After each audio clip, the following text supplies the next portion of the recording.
Dear learners, in the previous lecture, we have understood the nature of tourism and we have also identified few managerial issues in tourism and also understood their significance.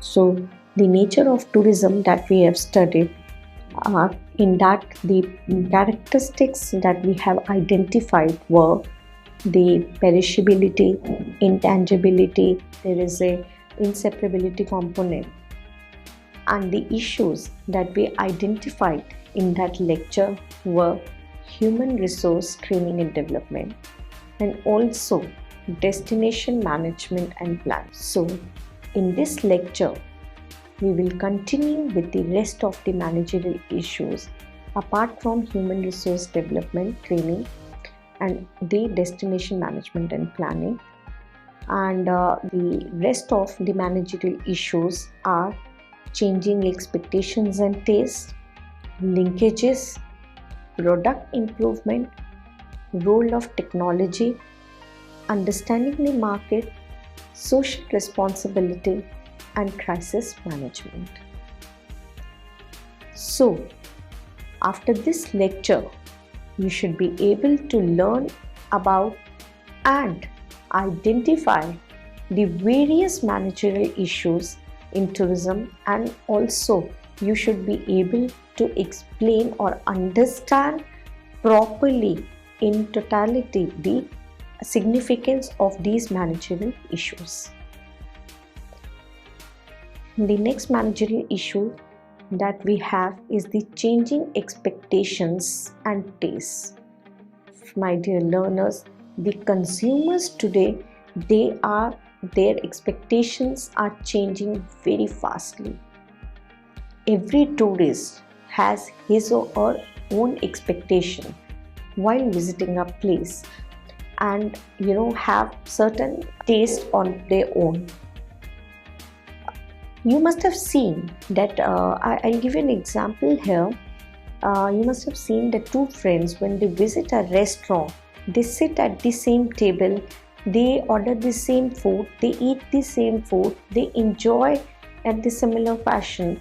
But it happens in such a way that one friend, he likes the service of the restaurant a lot, he likes the food of the restaurant a lot, and this second friend, the other friend, he says no, it was not good, the food was not good, I didn't like the service. Now why does that happen? What is the issue? The issue is that of the expectations of two different individuals. So the biggest challenge is to make every tourist feel that he or she is special. The biggest challenge is to make every consumer satisfied. And to meet this challenge, one has to have a deep understanding of tourist expectations and tastes.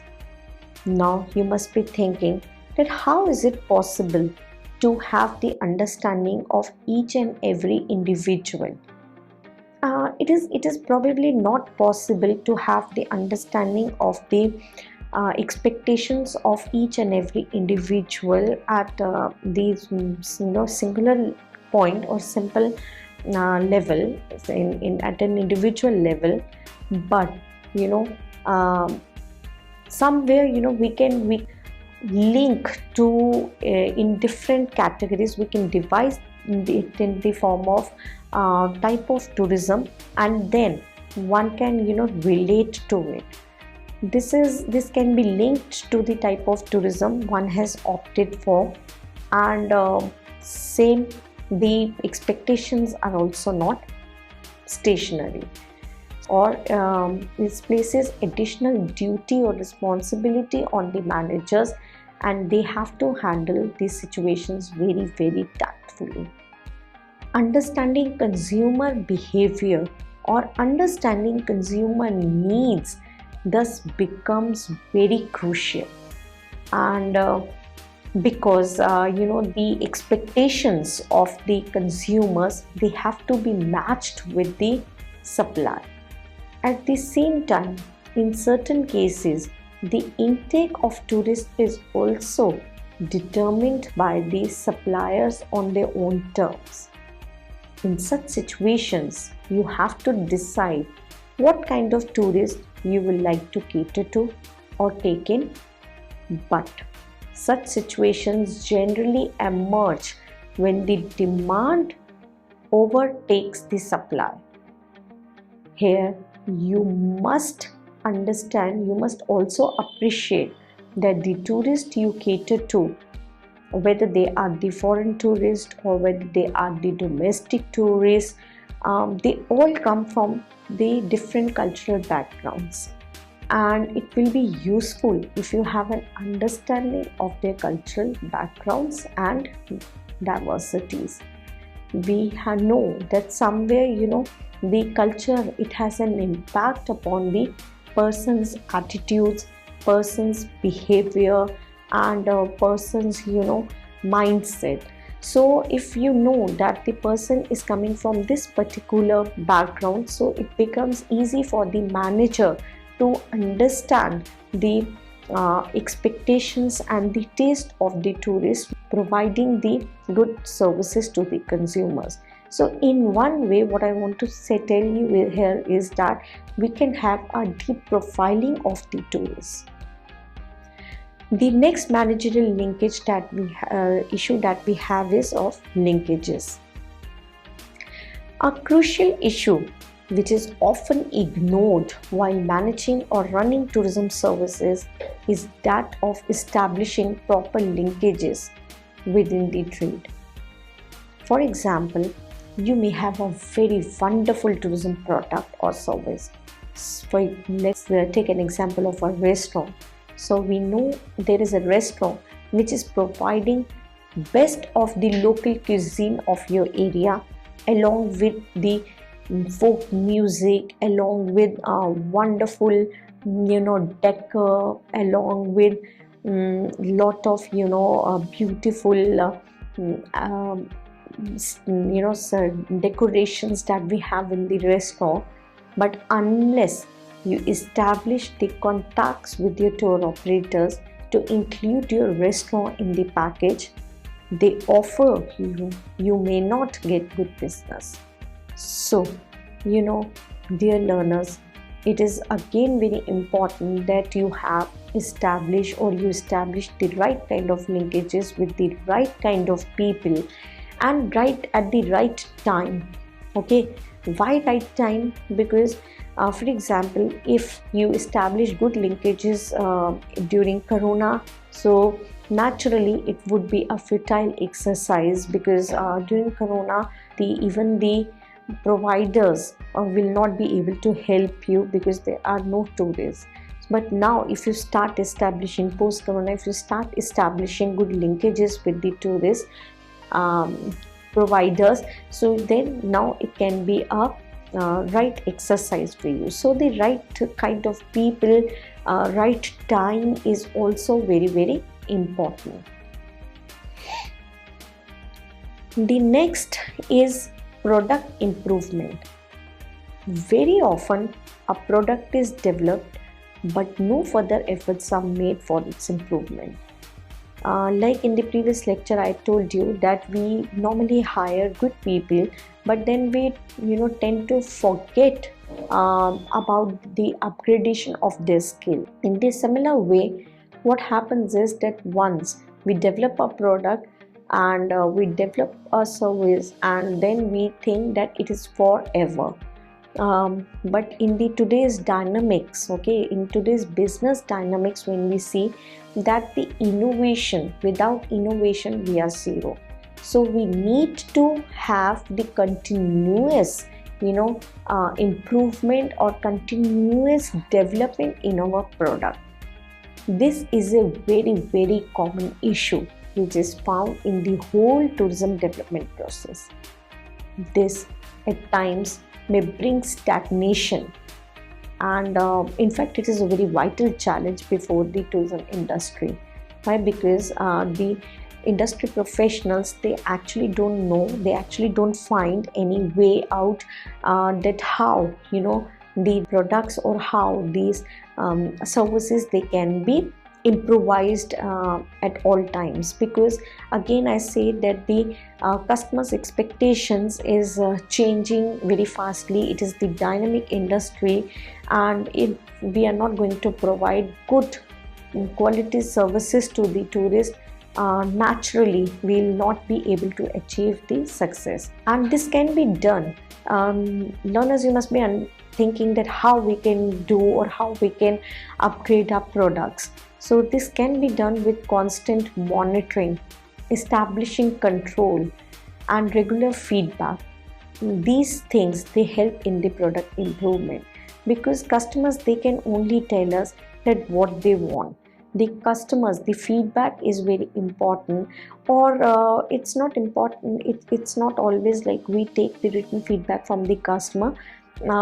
We can have the observation also. We can see or we can check that what the customers they want, and then accordingly we can provide them with the same.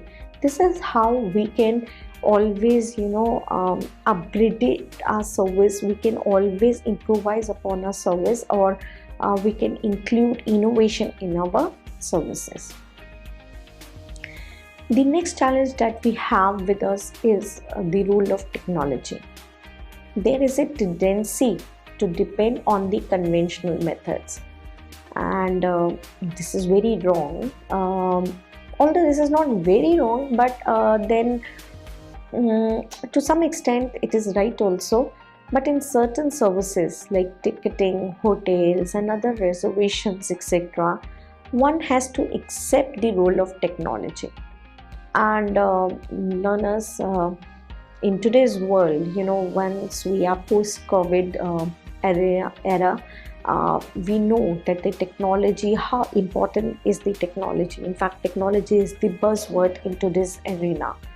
So you know that at the click of a button today on our phones away, book the hotels, we can make other reservations also. And if at all we say that I'm not familiar with these applications, and I don't know, as a tourism profession, I don't know these applications, so I'll not be left behind, but I'll not be taken into consideration in the tourism industry as a whole.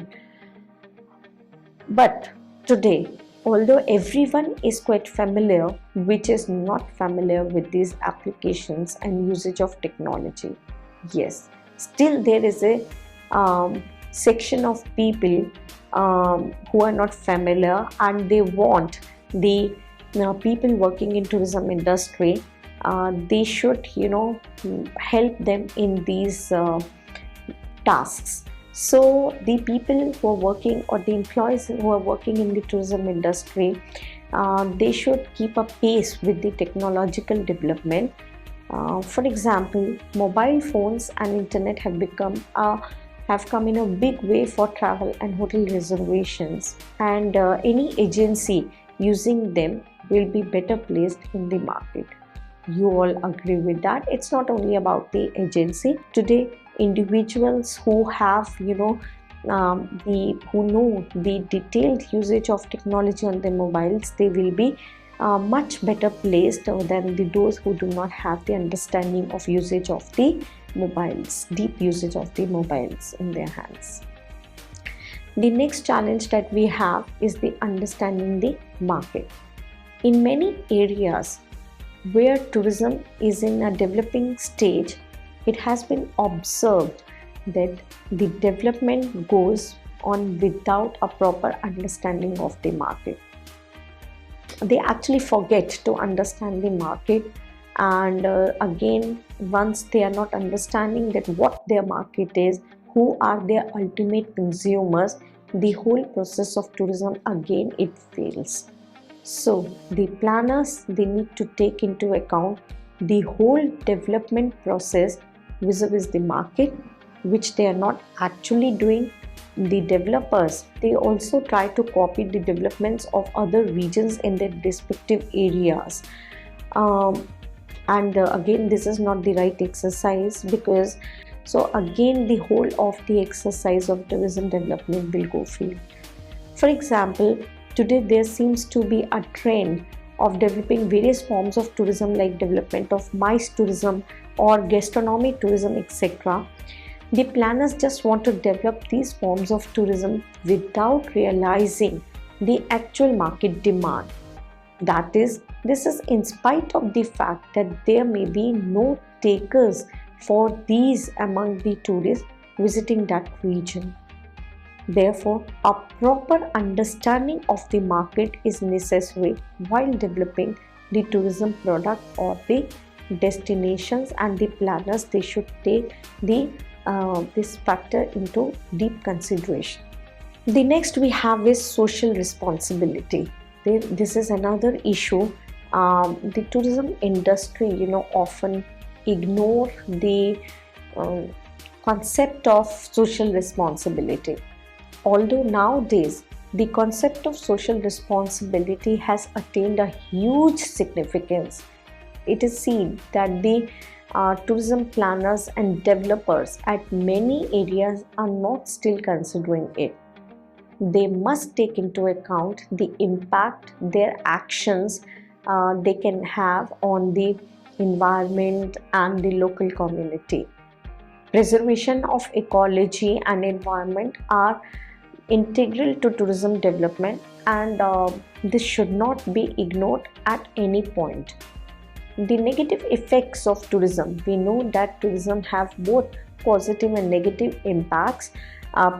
We usually, what happens is, we analyze the positive impacts, we take into consideration the positive impacts, and the negative effects or the negative impacts of tourism we often ignore, but they must be evaluated and efforts should be initiated in minimizing these negative impacts to the maximum extent.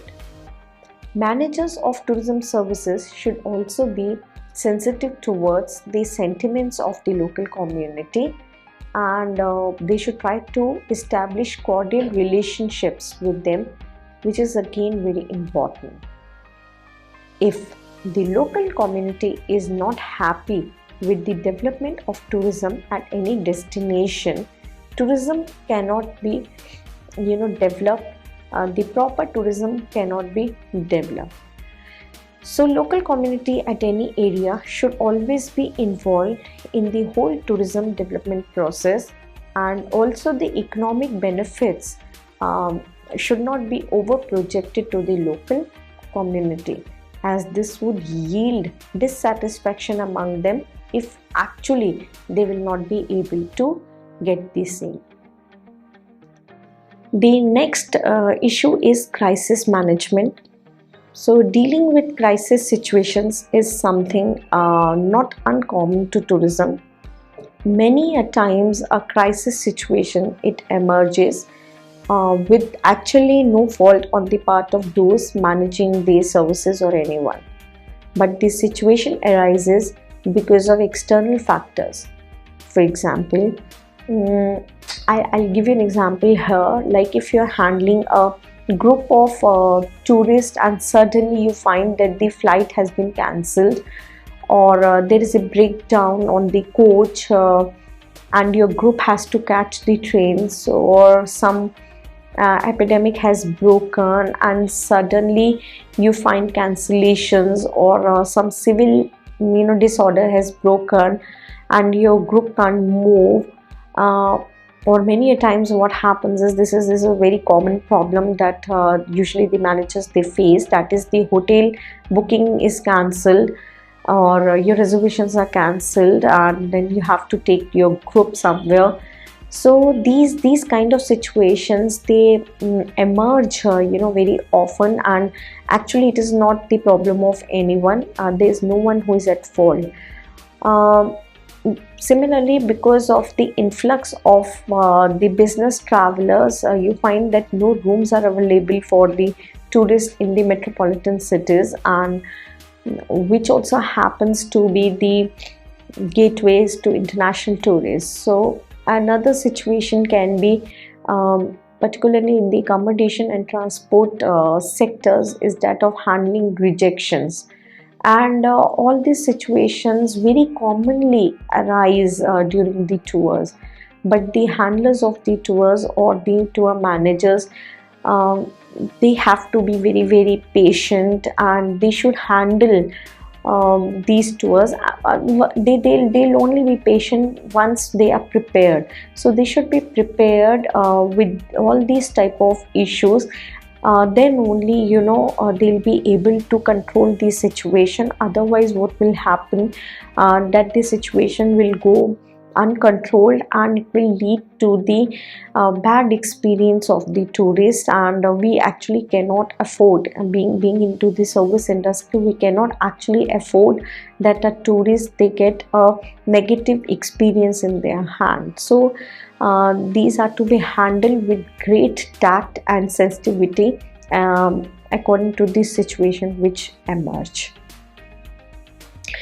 So, dear learners, to recapitulate what we have done in this lecture, we can say that we have understood the nature of tourism, and we have also identified the managerial issues which are there in tourism, which can arise in tourism and which arises in tourism, and we have also understood the significance of these managerial issues which arise from time to time in the industry. Thank you.